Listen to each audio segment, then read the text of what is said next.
אוי, זה לא היה בצילום קודם.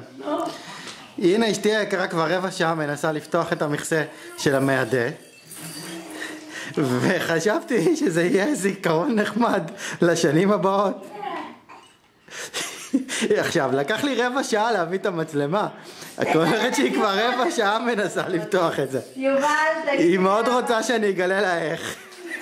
תצלם אותה, לא אותי.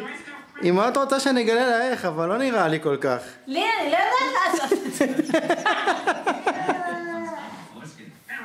בואי נראה. די. בואי נראה. המכסה למעלה או למטה? למעלה. אז תעזבי את הלמטה. לא, חשבתי שיש נוספת. תראה את יובל, תצלם אותה, היא מאוד נחמדה. עכשיו, את רואה שם איזה מקום שנוח לשים בו אצבע? פה. לא, זה לא נוח לשים אצבע. פה. נכון, אז כבר את מתחממת. פה. תנסי לפתוח את המכסה, לא את הבסיס. לא ככה, זה עם אצבע אחת פותחים. יובלי, אבל צוחק קלימה הוא גם מצלם אותה. הנה, אני מצלם עכשיו את שניכם.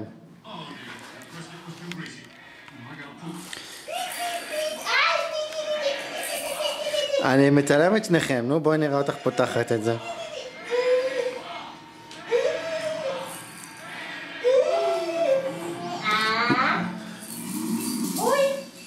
זהו, הלכת להשראה שלך, עכשיו נראה אם תצליחי לפתוח. יש סיכוי שהיא בחיים לא תצליח לפתוח. לא משנה כמה זמן ניתן לה. קראתי לך כי לא הצלחתי, למה קראתי לך? אתה יכול לגלות לי? טוב, תחזיקי את המכסה ביד. כן. שימי את האגודל על המקום שסימנת קודם שהוא מיועד להחזיק בו. פה. ותסובבי את המכסה. את האגודל של יד ימין תשימי. הצלחתי. וואי!